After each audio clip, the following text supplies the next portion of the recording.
Estamos de volta, pessoal. Vamos falar hoje aqui sobre password attacks, né? Ataques de password. São conhecidos como quebra de senha ou adivinhação de senha, né? As senhas geralmente são armazenadas em um formato de hash para segurança fornecida pelo processo de uma via. Como assim, né? O que seria esse hash? O hash da senha, ele não contém os caracteres de senha propriamente ditos, mas sim uma representação da senha produzida por um algoritmo de hash. Como assim? Vamos supor lá que a senha ela é 123. Você não vai salvar essa senha aqui lá no banco de dados dessa forma aqui, como texto claro. 123. Você vai passar por um hash e aí esse hash ele vai virar alguma coisa que você não vai conseguir entender. Então você passou por um algoritmo lá, ele gerou lá um arroba, que é um arroba, AC1D3. A senha propriamente dita, ela não está salva lá no banco de dados. Ah, mas beleza, como é que eu vou saber qual que é a minha senha na hora que eu for fazer o login no site? É o que traz aqui no último parágrafo. Em uma autenticação futura, o sistema gera o hash da senha digitada e compara com o hash armazenado. Se os hashes forem iguais, o usuário é autenticado. Caso contrário, o acesso é rejeitado. Então, se eu for lá e colocar 234, ele vai gerar um outro hash. Certo?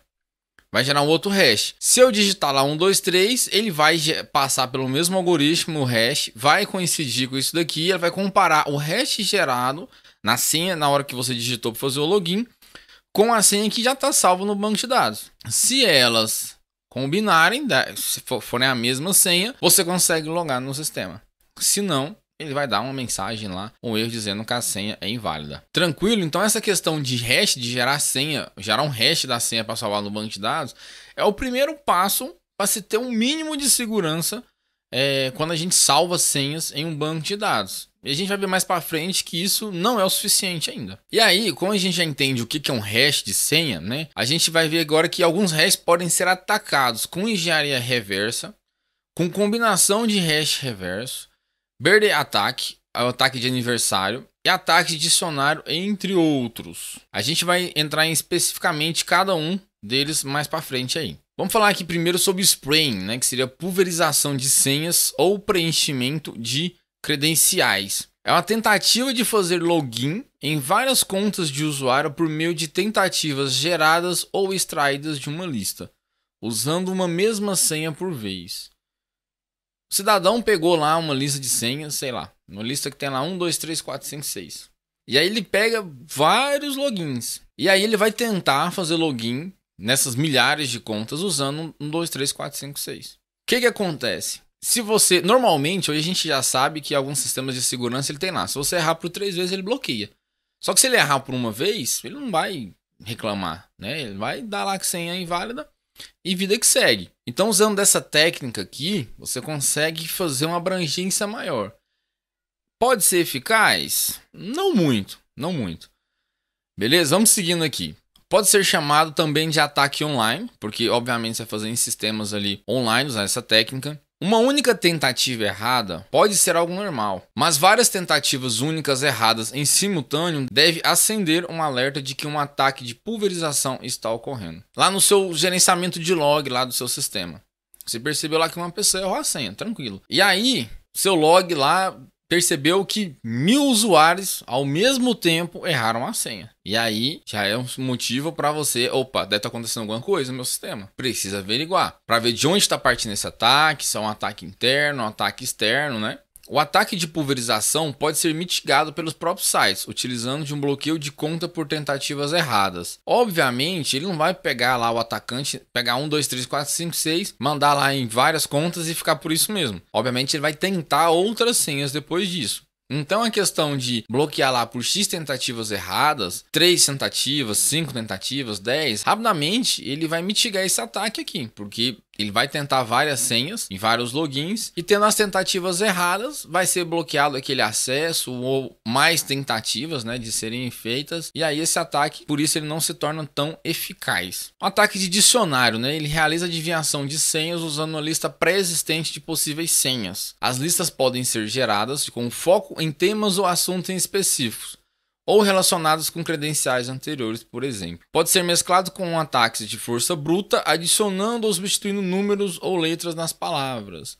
Bom, tem algumas senhas aí, não me lembro agora o site que faz esse mapeamento, mas tem lá, de acordo com os vazamentos que tiveram, né, as senhas mais comuns, né? 1, 2, 3, 4, 5, 6, né? Datas lá de feriados, nome de pessoas e coisas do tipo. Então, se essas senhas elas são as mais utilizadas, a chance de você tentar usar essa senha em um login de alguém e dar certo é muito grande.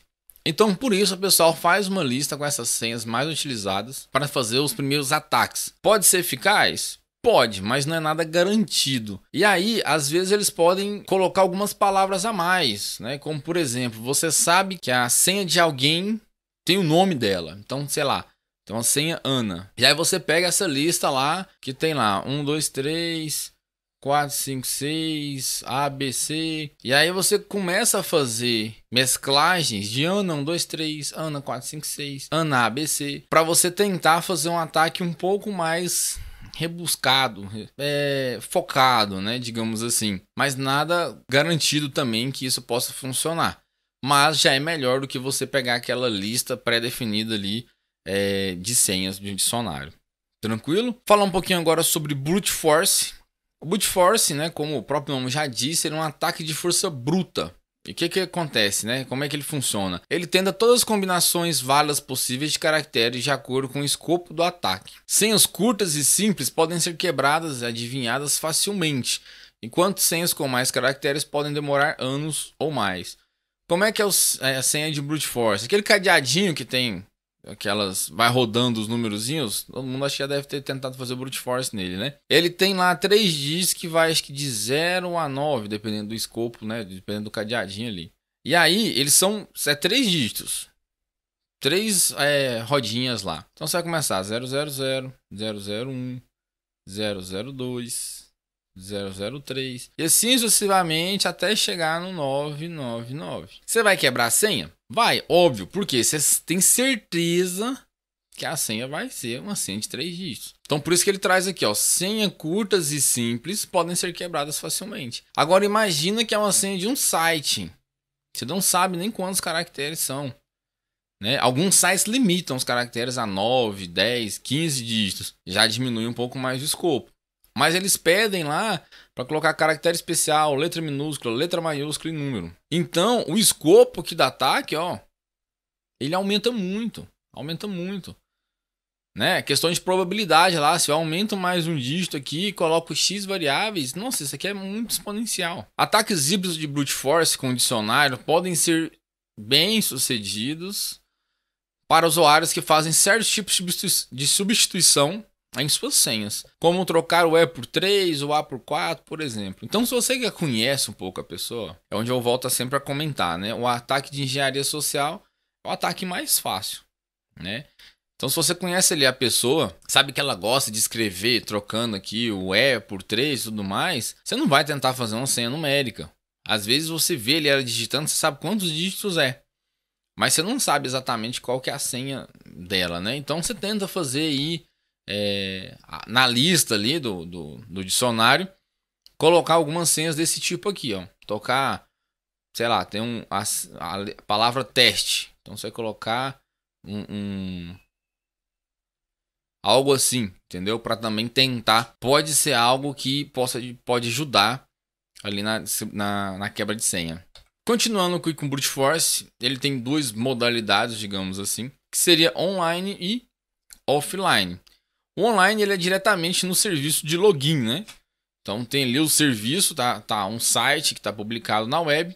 Então você vai fazer o ataque diretamente nele. Também conhecido como pulverização de senhas ou preenchimento de credenciais. Ele tem baixas chances de efetividade por questão de bloqueio de senha. Como a gente já viu, a maioria dos sites hoje ele tem lá uma questão de bloqueio de conta por tentativas de login e coisas do tipo. E o ataque offline, o atacante não trabalha diretamente no sistema-alvo, mas sim faz obtenção de hashes para sua máquina para posterior quebra e adivinhação. As operações de quebra de senha podem ocorrer nos próprios computadores dos invasores ou em algum serviço de nuvem. Ele não é afetado por possíveis bloqueios de conta, pois está fora do escopo do serviço de autenticação. Então ele consegue ali um dump do banco de dados com todas as senhas e usuários, né? E aí ele vai tentando fazer ali quebra de senha por aquele ataque que a gente viu ali de comparação do hash, né? Então pega lá dicionário, faz brute force. E aí o que mais demora, digamos assim, é justamente a geração da lista, né? Primeiramente de hash ali, e fazer essa comparação. Isso quando a gente está falando de um serviço tá online ali, né? Então quando você está usando ali um offline, você já tem essa lista gerada,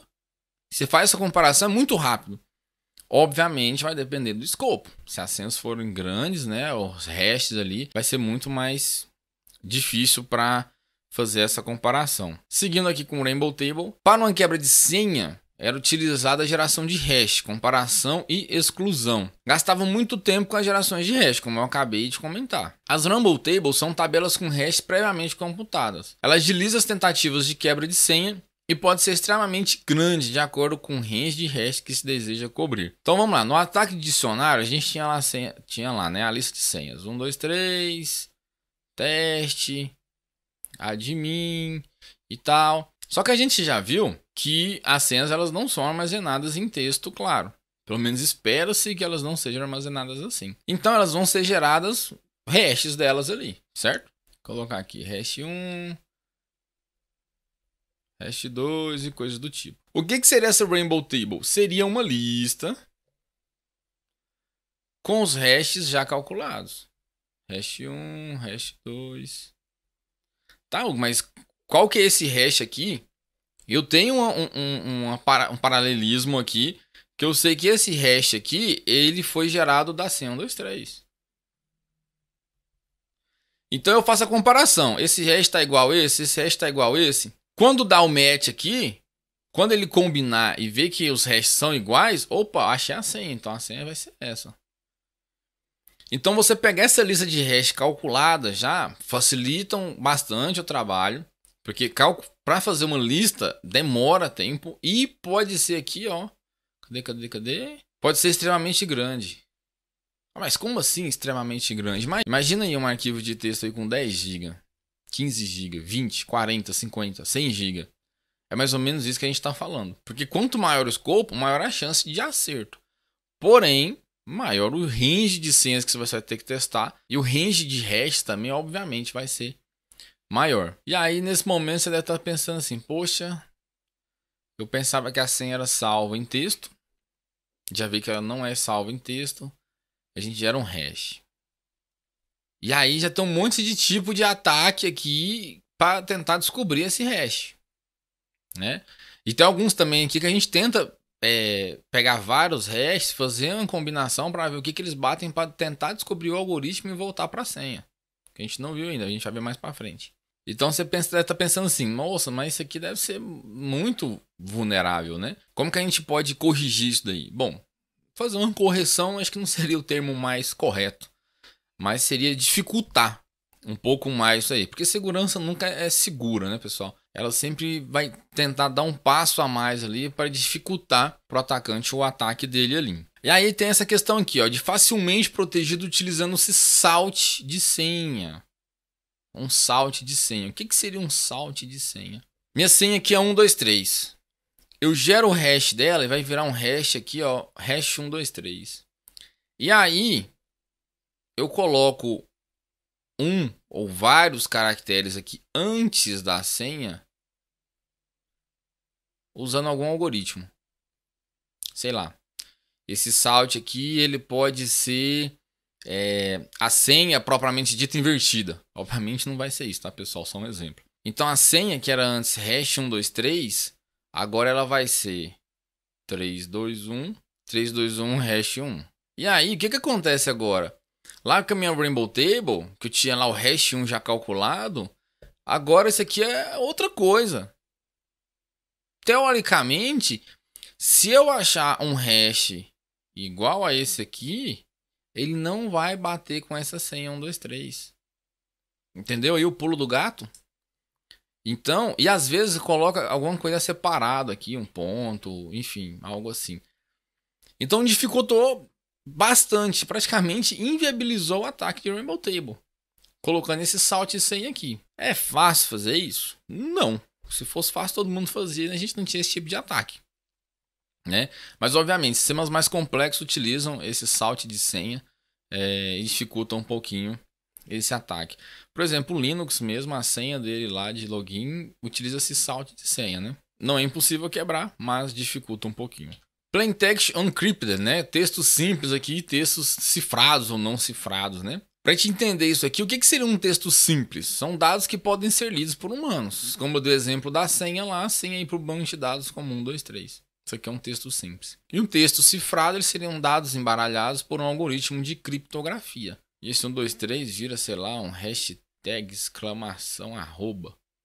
É o mesmo 1, 2, 3 ali que ele passou por uma criptografia, digamos assim, por algum algoritmo aqui de substituição, por exemplo. Em hipótese alguma, a autenticação deve ser realizada em texto claro e ou sem criptografia. Toda autenticação deve ser criptografada. E evitar utilizar serviços que não possuem criptografia implementada, como FTP e HTTP. FTP mesmo é clássico, o pessoal usava o Wireshark lá, mostrar usuário e senha, passando em claro e tudo mais. Nem sei quem usa FTP hoje em dia, né? Tem FTP sobre SSL, HTTPS, enfim. Raramente alguém usar FTP puramente aqui, SFTP. Tem vários protocolos aí que dá para substituir isso daí. Então, pessoal, texto simples aqui a gente já viu que é claro, né? A gente não deve utilizar isso aqui para salvar senhas do banco de dados. Em hipótese alguma, tem que utilizar um algoritmo de criptografia. Ah, mas qual algoritmo de criptografia? Tem vários. E aí, obviamente, quanto mais complexo o algoritmo de criptografia, mais caro ele é. Mais caro no sentido de custo computacional. Você precisa de mais poder computacional para você processar aquilo ali. Então tem que ver esses dois lados aí da moeda, né? Não pegar um algoritmo de criptografia fraco, mas também não pegar um muito complexo que seu poder computacional não vai conseguir gerar aquilo ali. Bom, pessoal, ficamos por aqui. Vejo vocês na próxima aula.